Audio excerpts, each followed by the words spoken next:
So we are picking up today on chapter 14 of Genesis. If you have the Eitz Chaim Humash, it is page 77. I'll give you a minute to find that. One of the questions that I raised last week is, what was it about Abraham that made him particularly worthy of being chosen by God? You remember that with Noah, we had a description of who he was. He was a righteous man in his generation. Abraham, just out of the blue, God starts talking to him. And we've already seen a little something of his character when it came time to divide the land with his nephew Lot. And Abraham very magnanimously says, well, you pick, and then you'll go one way, I'll go the other. So he had every right to just throw Lot out, his nephew, who was his retainer. And we see a certain generosity there. Today, we're going to see a very different side of Abraham, which is his military prowess. We don't usually think of our ancestors as being fighters. It's much more in the Greek tradition of military heroes. But here we get a story. I would argue that it sort of inadvertently tells us something about Abraham as a warrior, but has more significance than that. So we're in chapter 14 and beginning now with verse 1.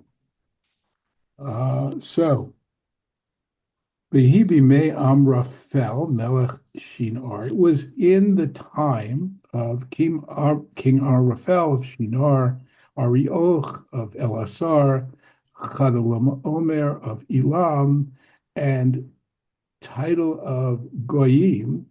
This group of kings went to war against Bera of Sodom, Birsha of Gomorrah, Shinav of Adma, Shemabar of Zeboim, and King Bela, which is Zohar. And they joined forces together in the valley of Sidon near the Dead Sea. Right, so we have a war of a group of kings against another group of kings. What we're really talking about here are city-states, right? They're not wide kingdoms, but we have this constellation of kings, and we're going to see why. Because the people who they are fighting against, for 12 years served Hadal Omer, and in the 13th year, they rebelled. So presumably they had been conquered, they were vassals of Hadal Omer, and then they rebel. It's not clear what the nature of the rebellion was, why they decided. The Philo, who is the great Jewish philosopher and historian, lived in the first century of the Common Era, the end of the last century of before the Common Era. And he tells this story, and he says the reason that they came and had this war was because Sodom was a very wealthy city, but the king refused to pay taxes, the Chalala Omer. And so once he doesn't, others don't, and there is a rebellion. We don't know what it is. We don't know what's going on here. At any rate, it's clear they don't go to war, but somehow they're doing something.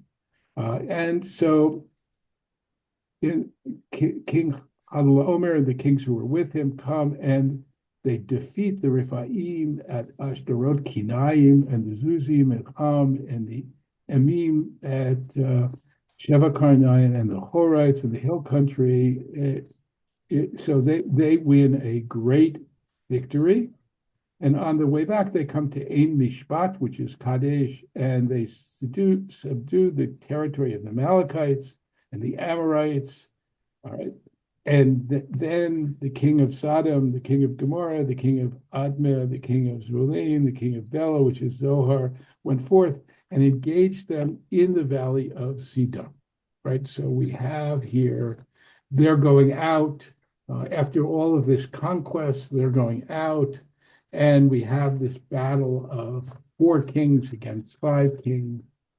And we get this parenthetic comment. The valley of Sidon was dotted with bitumen pits, right? This is petroleum, asphalt, something like that. And the kings of Sodom and Gomorrah, in their flight, throw themselves into them, and everybody escapes to the hill country. So you can imagine the desperation as they immerse them. So they're not on fire, obviously, but they're going to come out as a sticky mess, right? They throw themselves in, everybody else gets out, and the invaders now seize the wealth of Sodom and Gomorrah, all their provisions, and went on their way. But here's the kicker.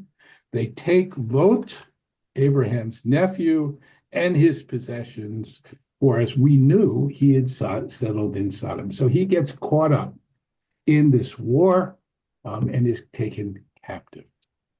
And now we're verse 13.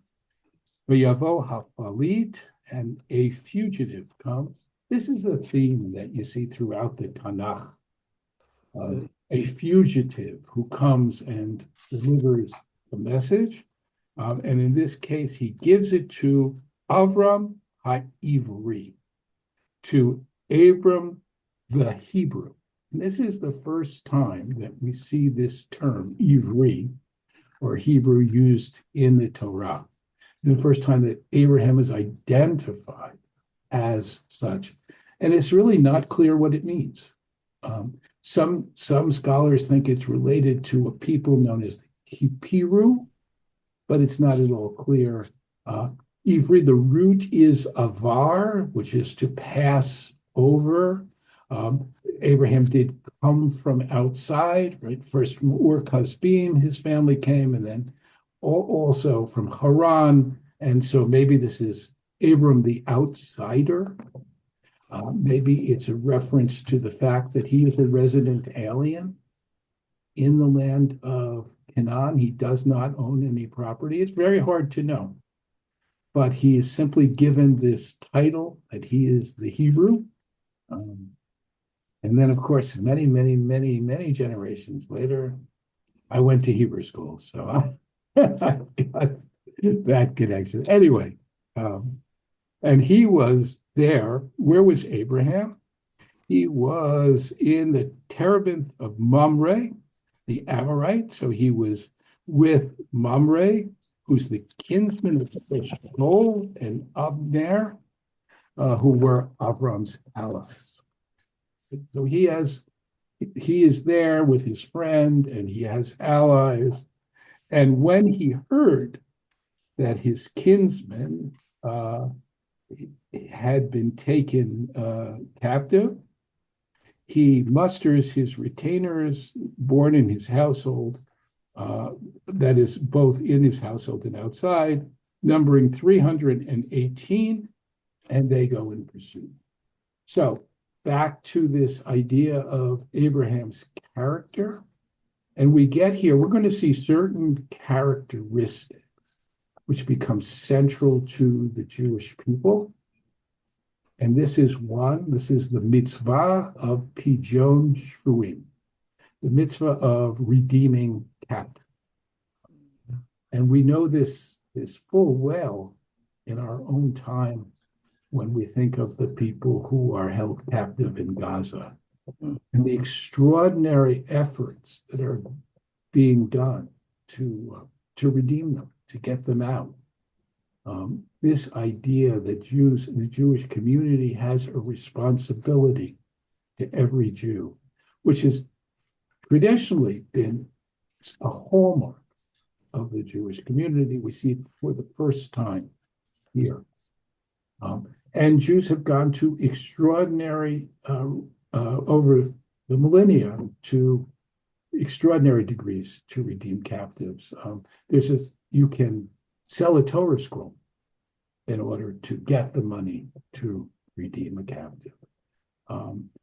Now, there was something of a debate as to how far one could go and should go, because this was a way of extorting money. It became a way of extorting money from the Jewish community. Very famous case of Mayor of Rothenburg, one of the leading lights of Judaism, who was taken captive and refused to allow himself to be redeemed. People were willing to pay the ransom, but he felt it would just continue to lead to other people taken captive and so on. And I'm not positive, but I think he may have died in captivity. But there's this. And the other thing I would mention is, given the choice between redeeming women or men, one has limited resources. According to the Talmud, women get redeemed because of possibility of rape. So that it's not merely physical activity for them, but much more. At any rate, this is what happens, and Abraham immediately now will rush into action, and with his retainers and a relatively small number of people, right? We get a sense here, this is a almost legendary feat, and it's interesting because it's not a round number. We generally see in the Torah, other than those extraordinary ages at the beginning, we see round numbers, but here it's quite specific. He goes with 318 people. There is a midrash which uses 318, and it is the gematria. If you represent it, you take a Hebrew word which if you figure out its numerical value is 318. And the rabbis, and I'm not sure this is exact, and I didn't do the math, but they say, it equals the name Eliezer, who was Abraham's servant. So they want to magnify this even greater. It was really just the two of them who went in to battle and were able to defeat all these people. So what happens after? And we see in verse 19, Malkitzedek melech shalem.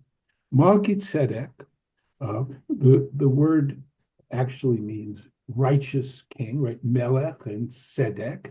Malkitzedek, who is the king of Shalem. Now, Shalem might sound a little bit similar, or you may have a resonance in your ear to another city, which is Jerusalem. And in fact, the Jewish tradition traces Jerusalem all the way back to this king, Melchizedek, who is a king and is also a priest in this town. And he brings out bread and wine. He is a priest of El Elyon, and he blesses them. So he receives them, he blesses them. Now, El Elyon is not necessarily Abraham's God. El Elyon is the name of the top god in the Canaanite hierarchy of gods, and literally it means the high god. But El Elyon, or the highest god. He was the sky god.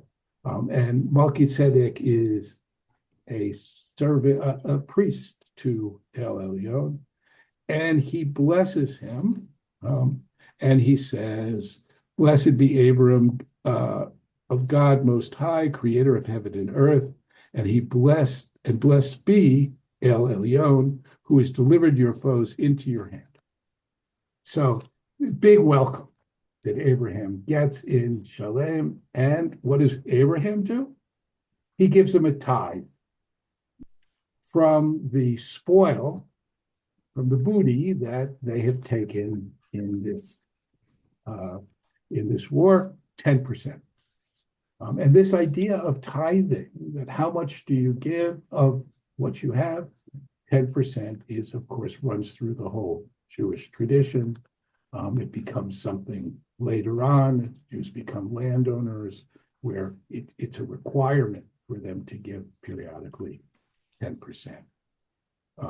This idea that Abraham, now having fled and defeated and coming back, is greeted by a priest, we'll see play out again in the book of Exodus. What happens after the people leave Egypt, they come through the sea, and Moses's father Jethro, also comes out and greets him and praises God for having delivered the people. And the God he's praising is his God, right? Jethro is a priest and not a Jewish priest. Although the rabbis read in that encounter a kind of conversion where, having heard all that God did, Yitro embraces Judaism. Again, this is an example of what I talked about last time, Ma'aseh Avot Siman Levanim, that somehow a paradigm established in the time of the patriarchs will play itself out in one way or another in the later life of the Jewish people. And you can see this as a kind of example of that. And now we get the king of Sodom, who, remember, Abraham rescued, right? He came to his defense after he had been so routed that he threw himself into these pits, right? So now he says to Abraham, okay, I'll take the people, that is, I'll take the captives who will become slaves, and you take the possessions, right? As if he had any standing, as if they fought together, right? So Abraham said to the king of Sodom, he says, Harimoti yadi el Adonai, I raise my hand to Adonai el Elyon, right? So now Abraham is making it clear that it's not the high God of the Canaanites, but the highest God, who is Adonai. He's taken something that we had Melchizedek say, and he's changing it slightly to speak about the God of Israel. And he swears before God, who is Konei Shamayim Va'aretz, the creator of heaven and earth. He says, I will not take a thread or a sandal strap of what is yours. I don't want anything. Here, the king of Sodom said, well, take the stuff. And he says, this is like saying, not a penny, nothing. Why not? So that lo tomar, so that you can't say, I was the one who made Abram rich. Right. I think there's an intrinsic critique here. I don't want your dirty money, right? We know who Sodom is. We know who the people are there. And Abraham wants nothing to do with it. So what does he say? I will take what my servants have used up, and the share of the men who are with me, Avner, Eshkol, and Mamre, they can take it. They came with Abram to do battle with him so that he could retrieve his son. And he won't personally take the spoils, but he feels they need to be compensated, and they can take it. Okay, so at this point, Let me open it up. And questions or comments about this battle, the end of it, the idea of Pichon Shvu'im, redeeming captives, and any questions or comments before we go on? So It appears that the four kings were winning until it turned and Sodom yeah, defeated them. That's what it looks like here. yeah. No, he he really comes and routs them. Um, Anything else? So again, we get a sense of why is it that Abraham was worthy? Well, he's not only a hero, right, in the classic sense, the Greek heroes, but more importantly, this purpose of this story seems to be to let us know about the value of Pijon Shvu'im and also to show Abraham's character. Sodom, Lot embraced Sodom. He went, right? Abram wants nothing to do with them. He will not take the slightest possibility. And I would mention also, this idea of who do you take money from? It continues to be a question in the Jewish community, right? As do you accept donations from anyone, anywhere, regardless of their character?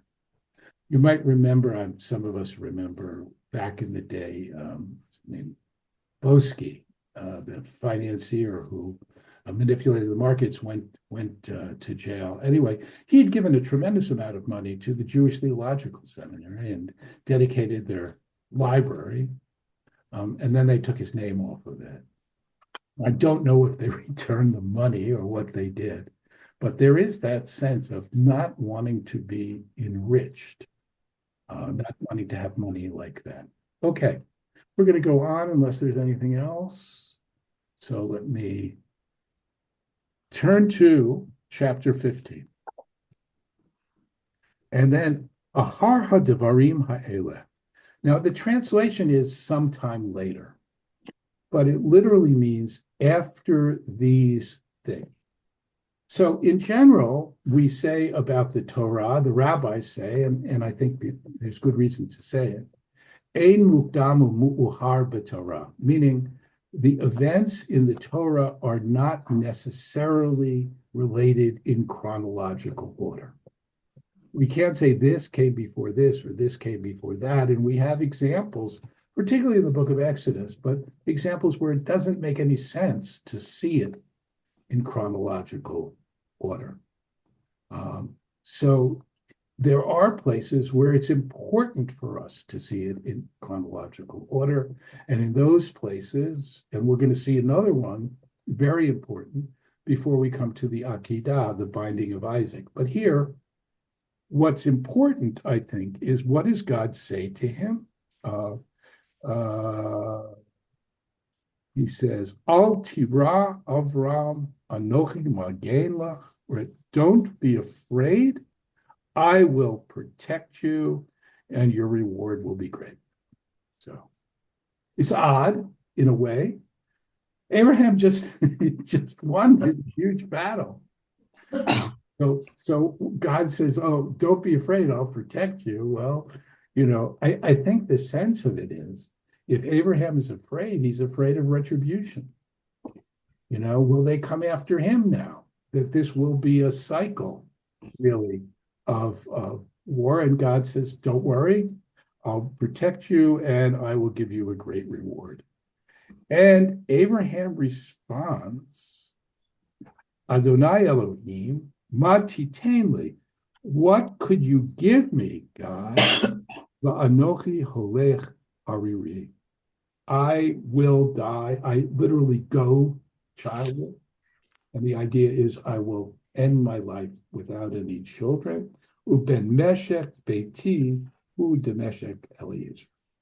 And the one in charge of my household, my major domo, right, is Demeshech Eliezer, probably Eliezer from Damascus. So what Abraham is saying here is, in effect, there will be no one to inherit from me. You're telling me that you'll protect me. And he's saying, what good is it? In a way, because my line will end.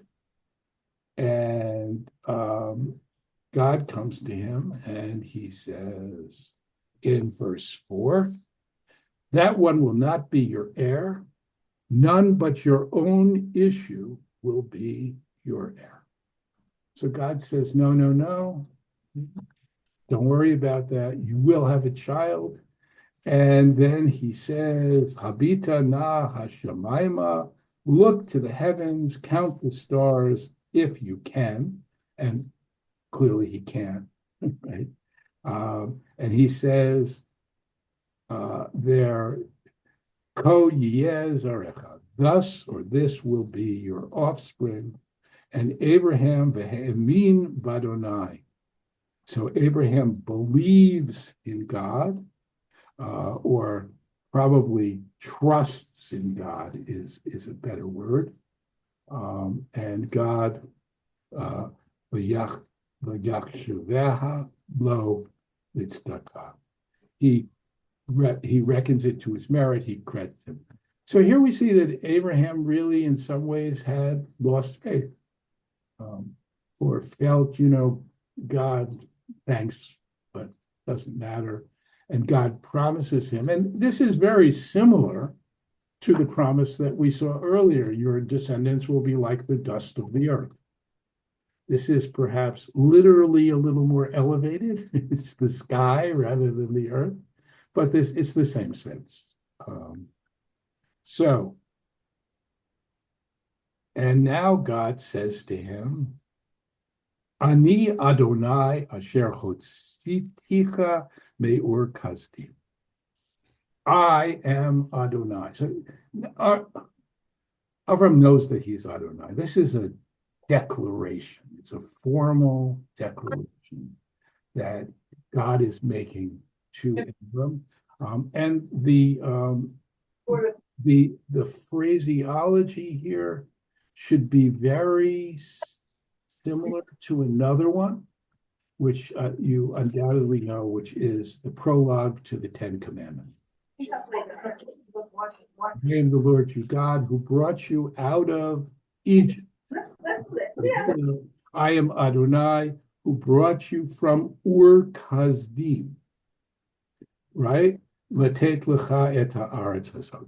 So I brought you from Ur Kasdim. Now remember, Abram goes from Haran. His father began at Ur Kasdim. So what is God saying, in effect? Even your father's initial journey towards the land which was interrupted, that was my work. This was part of my plan to bring you to this land and l'rishta, that you should inherit it as a possession, right? And then Abraham says to God, B'meh edah ki yirashena. How do I know that I will inherit it? In other words, how can I show, really, what will I have? What makes it clear that this is what I'm entitled to?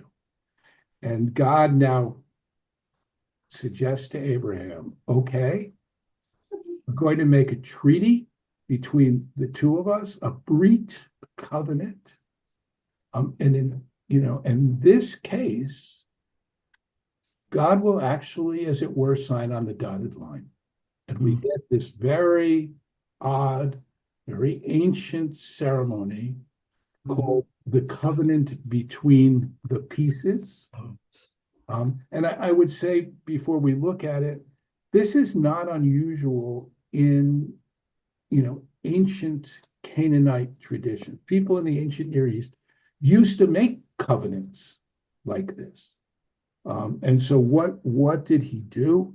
He says to Abram, bring me a 3-year-old heifer, a 3-year-old she-goat, a 3-year-old ram, a turtle dove, and a young bird. And he brings those things, and he cuts them in two, placing each half opposite the other, but he didn't cut up the bird. Okay, so we have here Abraham knows what he is to do with these things. God doesn't say cut them. This is how you make a treaty.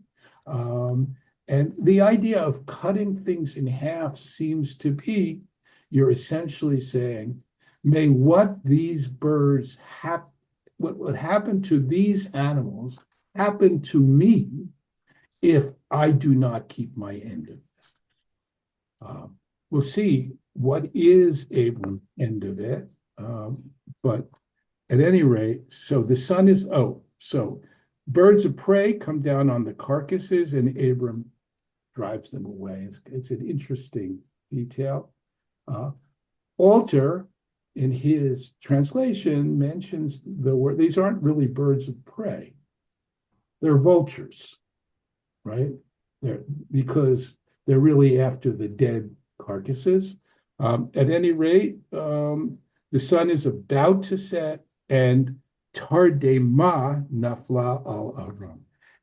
It says here a deep sleep, but this word is unusual. It's not used. There's maybe only one other place in the entire Torah where it's used, and that is when God does the surgery on Adam. Right?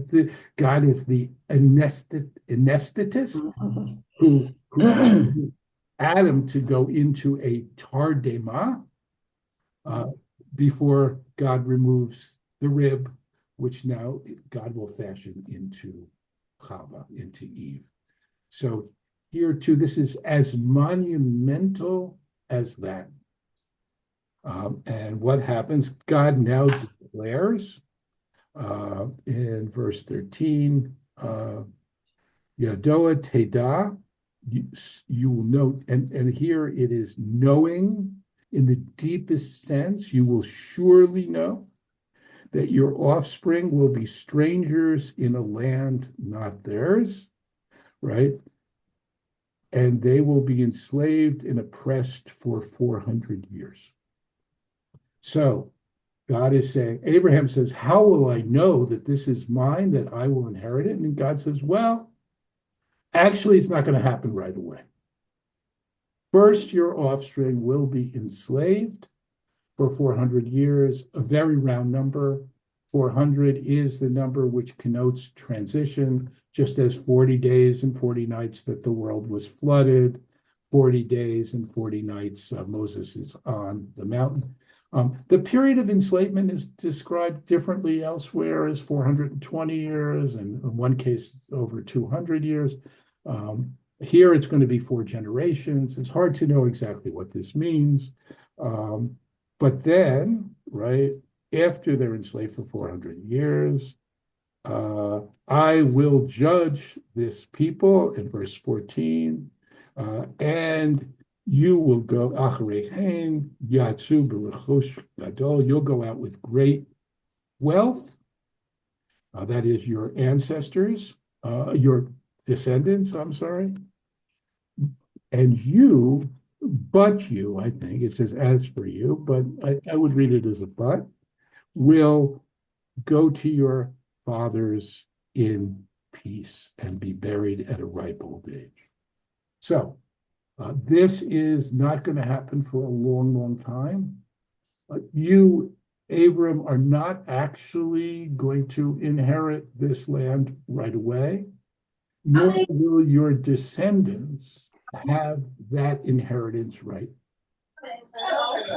It's being predicted for your descendants, but you'll live a good life, you'll live a long life, and you'll be buried in an old age. Now, this idea that you will tavo el avotecha, you will go to your ancestors in peace, is a biblical idiom for death. But this idea, say, well, what happens after a person dies? And the answer is during different periods of Jewish history, Jews have had differing ideas about what happens. In the biblical period, everybody goes to Sheol, the netherworld, not a great place to be at all. Later on, we get this idea of going to Gan Eden, to the Garden of Eden. We get reward, punishment. Even later on, there's an idea about reincarnation. But what all of these views about the afterlife have in common are two things. One, that there is an afterlife. That is not the end. And two, that you get reunited with your family. That you will, in some sense, whether it's physical or spiritually, the separation, you've lost people over your lifetime, they've died, you will see them again. And the fourth generation will come back here. Already we see it was 400 years, now it's 4 generations. Why not now? And that is because Lo Shalem Avon HaEmori Ad Hina, because the iniquity of the Amorites hasn't yet been complete. This is a remarkable statement, because what God is saying is, I'm going to give you the land. It's going to be an inheritance. I can't give it to you yet because the people who live there haven't been sufficiently wicked that I can't tolerate them anymore there, and I will allow you to come in and take the land. There is already here a sense that although it is promised to Abram and his descendants, it's a kind of conditional promise because you can blow it. And we will see this, of course, much, much later in Jewish history, where we will get the temple being destroyed by the Babylonians and the people are exiled from the land. And again, the people will be exiled from the land. And the rabbis looking at these things, they give reasons. Well, it's because you did this sin or that sin. Right? In other words, on the one hand, you are entitled to the land. On the other hand, it isn't carte blanche. You have to be worthy of the land. And right now, it's really striking, right? Because God it foretells what's going to happen, but God is powerless in some ways. Yes, they're bad, but I still will put it up. I'll put up with it for I have to put up with it for a while longer. At any rate, we're about to get this. Give me 1 second. Okay, so I just got a note. What do you mean by the afterlife? Literally, what happens after a person is dead. And again, the Jewish tradition here is saying two things. You don't disappear. You disappear from the earth, but you go on in some way. And in that time, you will be reunited with those who have left the world, with family members. I'm going to go on a little bit further before we take other questions. So now we're going to get the signing of the treaty.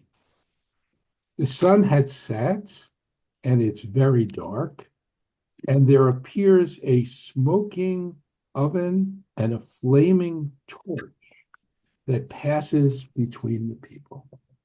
Now, what exactly is a smoking oven, a flaming torch? Very odd, right? It seems to be, in some sense, a representative for God. This smoking, flaming, and we'll see this again on top of Mount Sinai. We see it in some ways in the burning bush. God is literally not appearing, but God is You know what this reminds me of?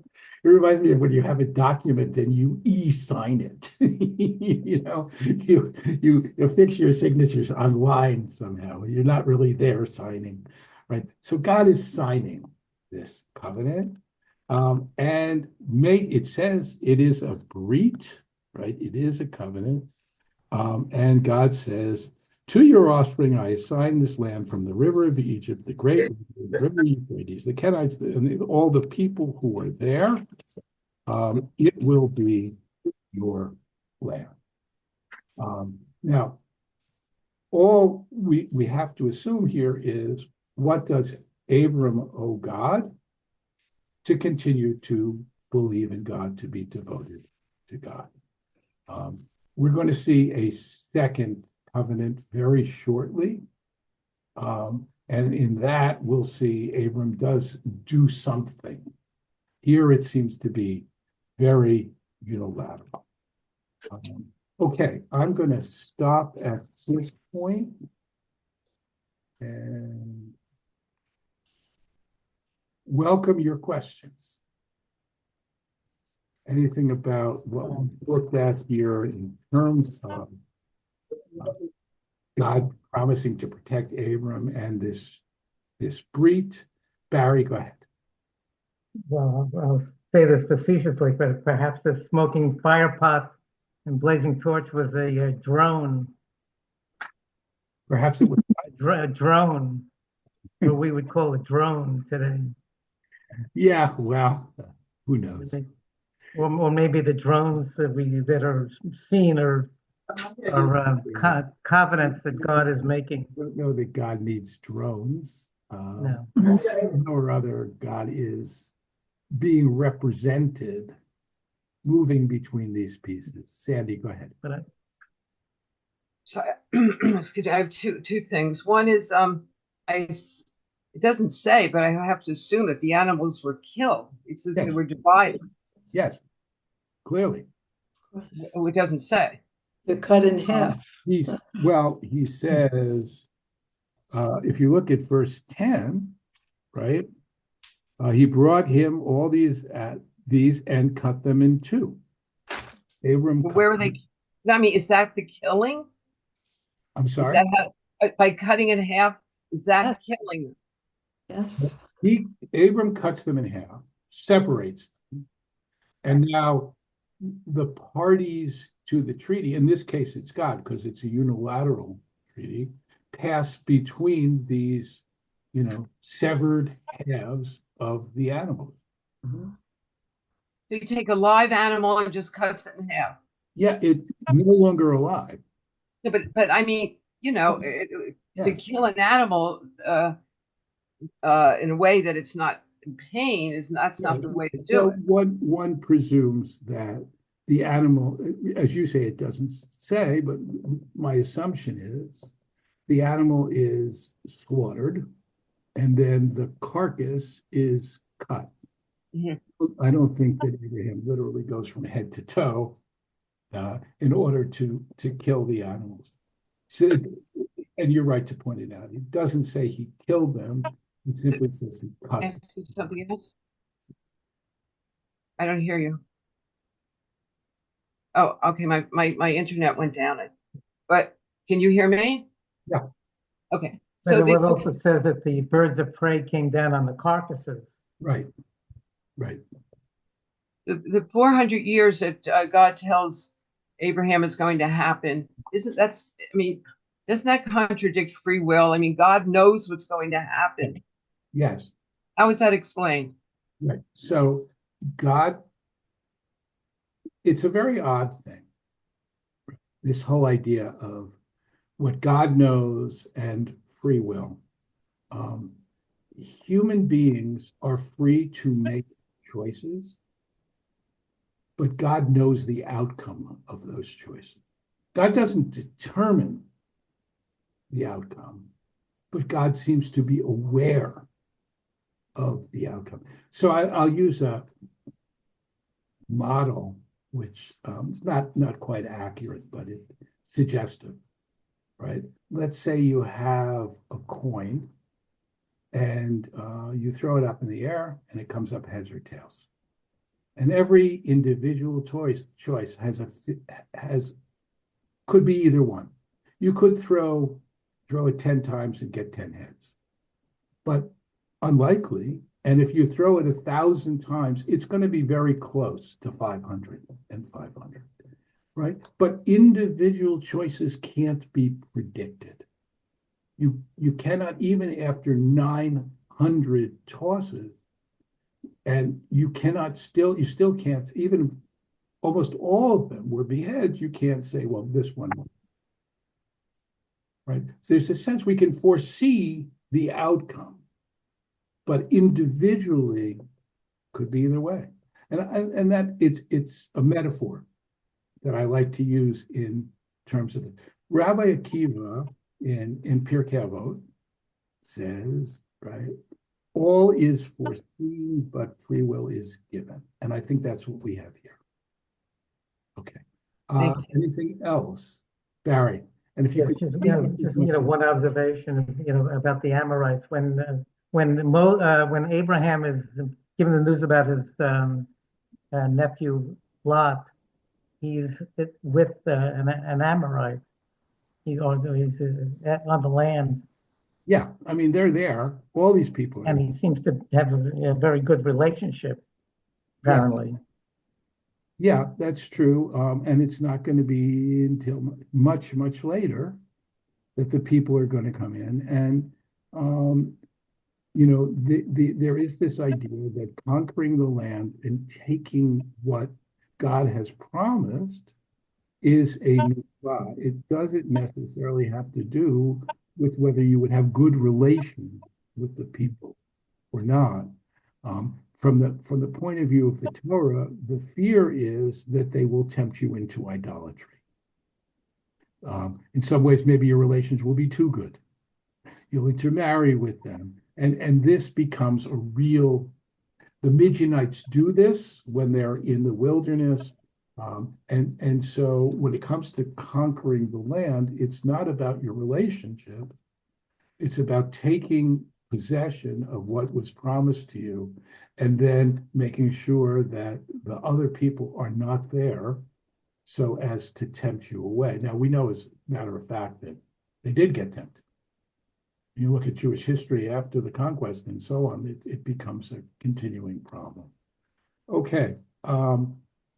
Anything else before we go on to our first story where we're introduced to Hagar, who will play prominently later.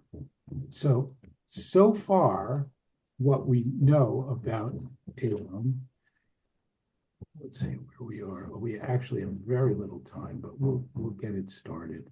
So far what we know is that God has promised Abram that his descendant, that he will have descendant, and through his own issue.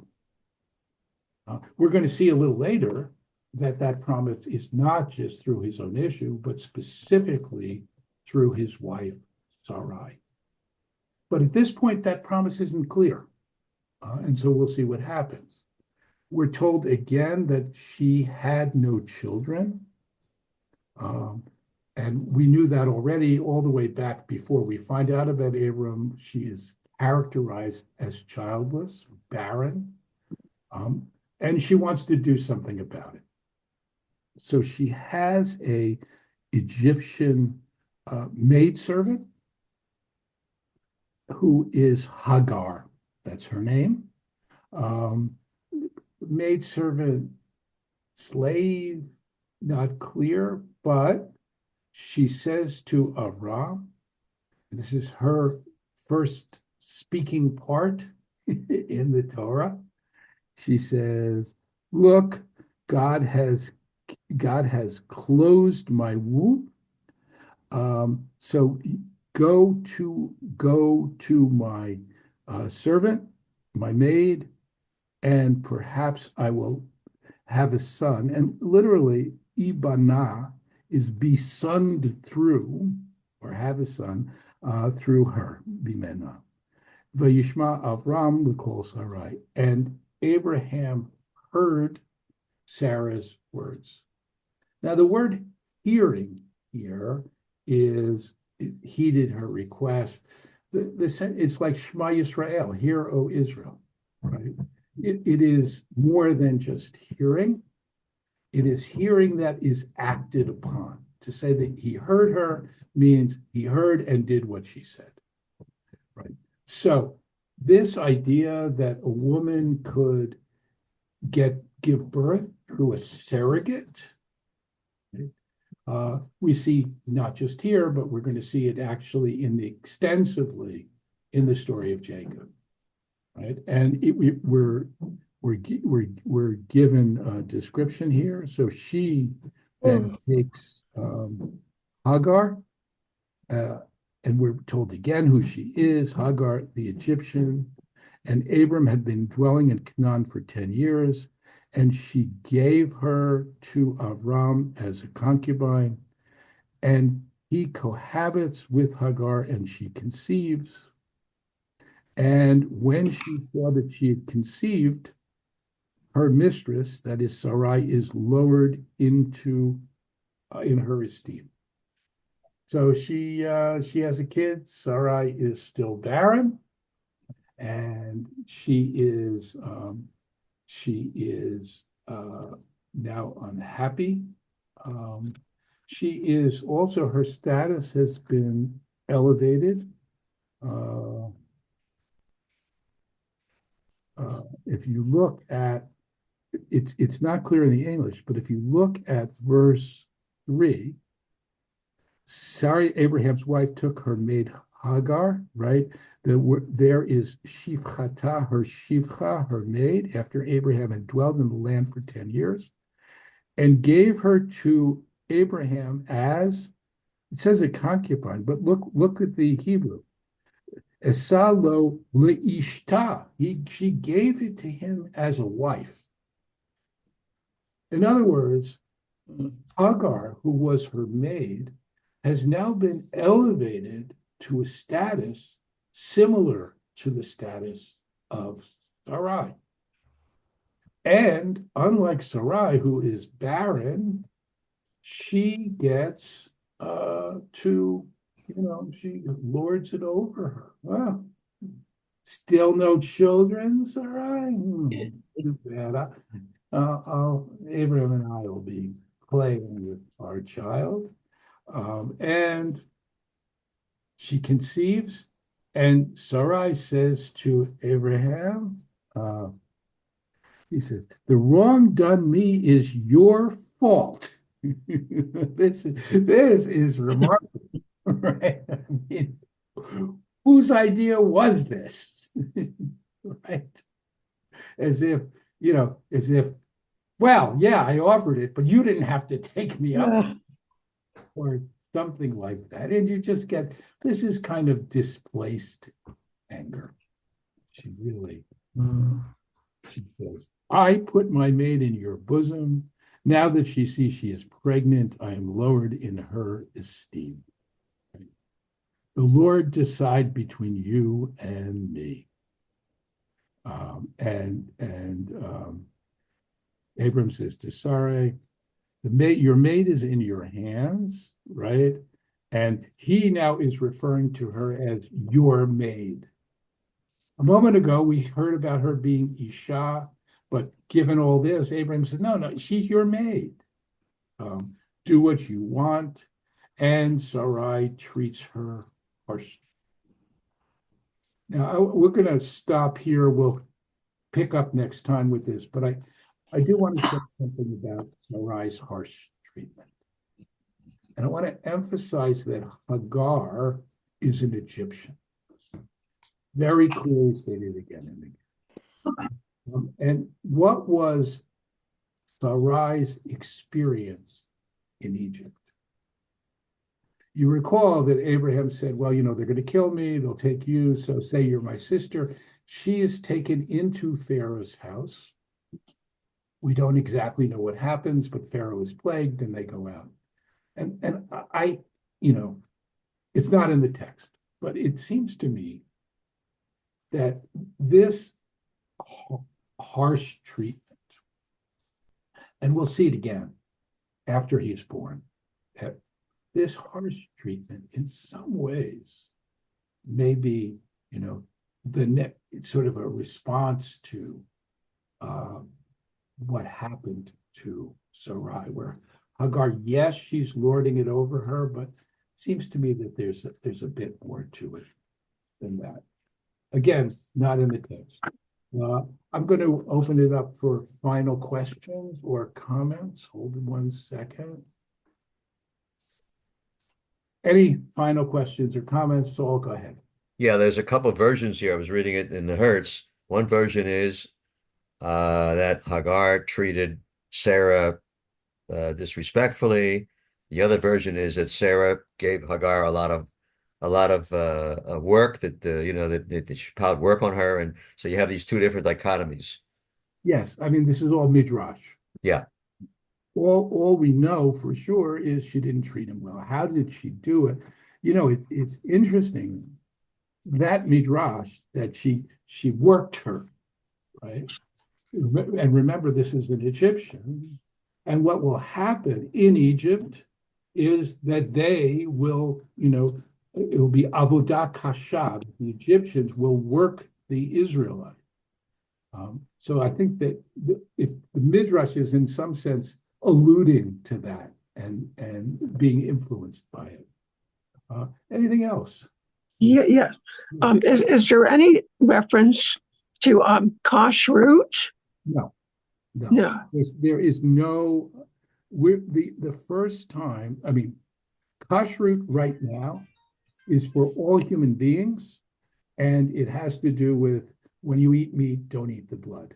We saw that after the flood. It's stated to Noah and his descendants, but there is no specific Jewish idea of kashrut. We will not get that until after Sinai, with one exception, and that is the story which we'll read about Jacob wrestling with an angel and wrenching his thigh.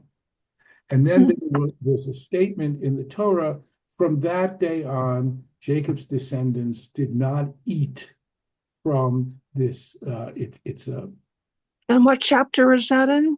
It's a sinew. Where? I'm sorry? What chapter is that in? I can find it for you very quickly. It's actually in Vayishlach. Yeah, if you go to chapter 32, verse 33, actually 32, the sun rose upon him as he passed Penuel, and this is Jacob, after this encounter with this angelic being, he's limping on his hip. That is why the children of Israel to this day do not eat the thigh muscle which is on the socket of the hip, since Jacob's hip socket was wrenched at the thigh muscle. Okay. Not kashrut as such. This is not the divine command as to what you can eat or not eat, but it is saying, in effect, Jacob's descendants took upon themselves as a way of remembering this, which was the moment that Jacob becomes Israel, right? As a kind of, this is how we will recall it. So it's not quite the same thing. It's the only thing we see that looks like kashrut until after Sinai. Mm-hmm. Sure. Anything else real quick? Okay. We will continue on next week, right where we left off. And I want to wish you all a terrific week and look forward to seeing you. Thank you. Thank you. Thank you, Rabbi. Thank you. Oh, thank you.